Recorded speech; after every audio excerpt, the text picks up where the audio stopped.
Bueno, vamos a empezar con la sección El estudiante pregunta. Las 3 preguntas que he seleccionado para esta semana son las siguientes. En primer lugar, me soléis preguntar mucho cuáles son los ciclos formativos de grado medio con más plazas.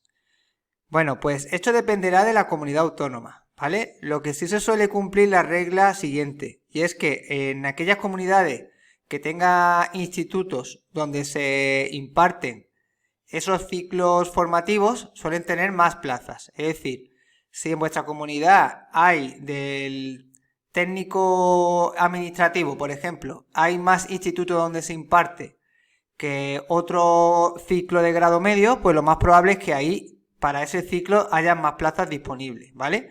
Todo depende del número de institutos que haya en vuestra comunidad donde se imparten esos ciclos formativos, ¿vale? A mayor número de institutos que imparta ese ciclo, pues mayor número de plazas habrá, ¿vale?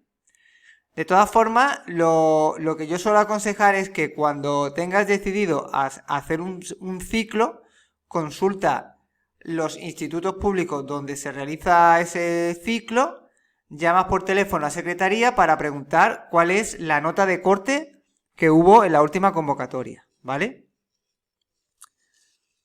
Luego, ¿pides nota de corte en los centros privados para hacer un grado medio?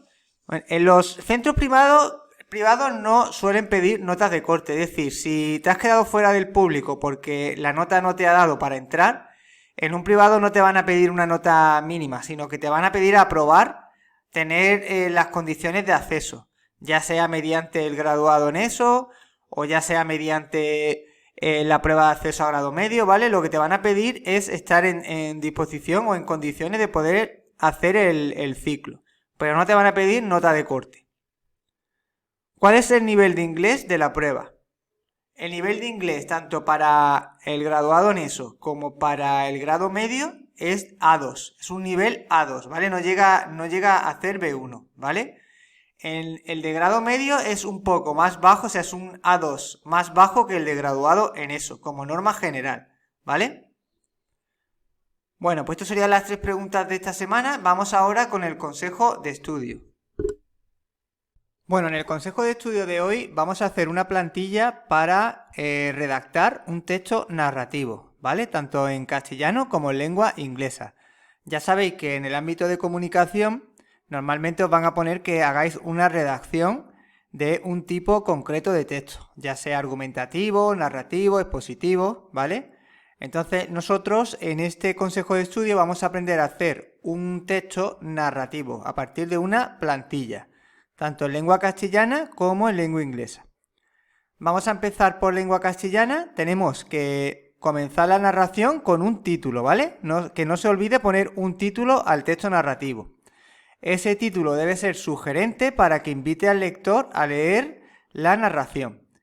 Por ejemplo, yo he puesto aquí un cumpleaños especial, ¿vale? Porque el texto narrativo será acerca de un acontecimiento en el pasado que te haya sido relevante, algún acontecimiento especial, ¿vale? Entonces yo he puesto de título un cumpleaños especial, pero esto puede ser cualquier título siempre y cuando sea algo sugerente, ¿vale?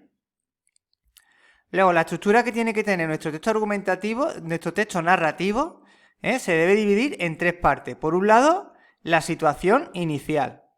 En la situación inicial lo que se hace es situar la acción en el tiempo y en el espacio. Es decir, dónde ocurrió, cuándo, en el espacio es dónde, cuándo y qué personajes son los que van a intervenir en la narración. Ejemplo, hace 2 años ya hemos situado la acción en el tiempo. Celebrábamos mi cumpleaños en casa, ya lo hemos situado en el espacio. Mi familia y amigos de toda la vida, aquí ya tenemos los personajes que van a intervenir, ¿vale? La familia y amigos. Y luego, a partir de ahí, pues podéis seguir explicando el por qué se celebraba en la casa o algo relacionado con la situación inicial. Esto es una plantilla de cómo comenzar, ¿vale? Luego, en la segunda parte, en el párrafo siguiente, cada parte es un párrafo siguiente, nudo o desarrollo de la acción. Aquí podemos dividir el desarrollo de la acción en varios párrafos, ¿vale? Y de lo que se trata es de narrar los acontecimientos centrales de la narración, es decir, qué es lo que ocurrió, ¿vale? Y luego también cómo te sentiste, cómo lo viviste. Es decir, tenéis que narrar tanto el hecho en sí como la forma en la que viviste esos acontecimientos, ¿vale? Y además tenéis que hacerlo de forma secuenciada. Ejemplo. Todo era correcto hasta que de repente, y a partir de aquí, ya viene el hecho significativo. Ya tenéis que contar aquel hecho o evento que hace que esta narración tenga algo especial, ¿vale? Bueno, pues ya sabéis que la parte del nudo de desarrollo tenéis que distribuirlo en varios párrafos, porque es la parte más extensa de la narración. Vamos a continuar con la tercera parte. Bueno, en el último párrafo ponemos el desenlace. ¿Vale? El desenlace lo que tenemos que hacer es contar el final de los hechos y las consecuencias que tuvieron. ¿Vale? Por ejemplo, finalmente todo acabó cuando, y aquí ya contáis cómo acabó la historia, ¿vale? Y luego la típica frase que se suele poner para concluir, hacer una valoración. ¿Fue una experiencia fantástica? ¿O fue una experiencia horrible que nunca olvidaré? Las estructuras gramaticales que se deben utilizar en los textos narrativos son verbos de acción en pasado, es decir, tenéis que utilizar el tiempo de pasado, ya sea con el pretérito perfecto simple o el pretérito imperfecto indicativo, manejar los dos tiempos verbales de pasado. Usar adverbios de tiempo y de lugar para situar la acción en un tiempo y en un espacio, ¿vale? Hacer descripciones detalladas de personajes, objetos, todo lo que esté relacionado con la narración, ¿vale? Con lo que es la historia. Y podéis combinar la primera persona del singular con la tercera dentro de la narración. Bueno, pues estos serían los elementos que debe contener, los elementos gramaticales que debe contener una estructura narrativa. Y ahora vamos a ver lo mismo, pero en lengua inglesa, que prácticamente es todo lo mismo, pero pasándolo al inglés, ¿vale? Bueno, en los textos narrativos en inglés se hace lo mismo que en castellano. Primero ponemos un título sugerente que invite a leer la narración. Como lo vamos a hacer relacionada con la anterior, yo he puesto a Special Birthday, ¿vale? Un cumpleaños especial. Luego la estructura, pues en el primer párrafo tenemos la situación inicial, donde se sitúa la acción en el tiempo y en el espacio, y se introducen los personajes que van a intervenir, 2 years ago, hace 2 años, ya he situado la acción en el tiempo. Yo celebré mi cumpleaños en mi casa, ya he situado la acción en el espacio, con mi familia y mis amigos como cada año. ¿Vale? Esta es la situación inicial y podéis desarrollarla un poco más, ¿vale? Luego, a partir del segundo párrafo empezamos con el nudo o desarrollo de la acción. Se narran los acontecimientos centrales de la narración de forma secuenciada y también cómo lo viviste, la forma en la que lo viviste. Ejemplo, all was nice, todo era agradable, cuando de repente, when suddenly, y aquí ya introducimos el nudo o el hecho relevante que hace especial esta narración, ¿vale? Y además, tanto lo que es el relato de lo que ocurrió, también hay que poner cómo se vivió, cómo, digamos, la situación en la que tú estabas, cómo lo viviste. Y al final tenemos el desenlace, el último párrafo, en el que tenemos que poner el final de los hechos y las consecuencias que tuvieron, ¿vale?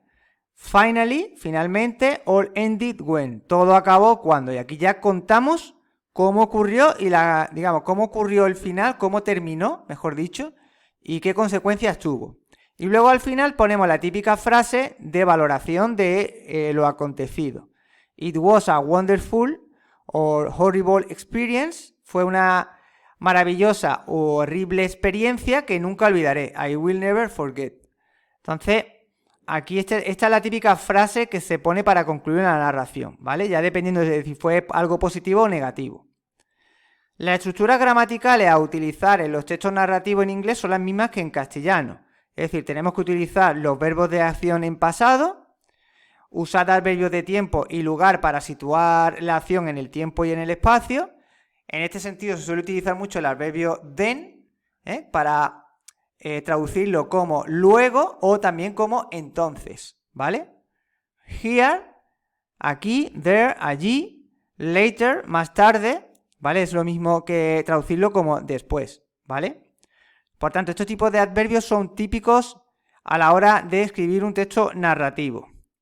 Luego tenemos que hacer descripciones detalladas de objetos, personas, es decir, tenemos que utilizar un vocabulario de adjetivos adecuados a la situación que estás narrando, ¿vale? Y luego podemos combinar la primera como la tercera persona del singular, o sea, podemos escribir la narración tanto en primera como en tercera persona, ¿vale? Dependiendo de si en la narración tú eres el protagonista o si estás contando algo que ocurre a otros personajes. Ya es que depende del tipo de narración que hagas, si es en primera o en tercera persona. Incluso se puede combinar, ¿vale? Puedes utilizar en un momento dado la primera y luego la tercera, dentro de la misma narración. Bueno, pues esto sería una plantilla a modo de resumen de texto narrativo para lengua castellana y lengua inglesa. Espero que os sirva de utilidad y cualquier cosa me podéis preguntar en la caja de comentarios.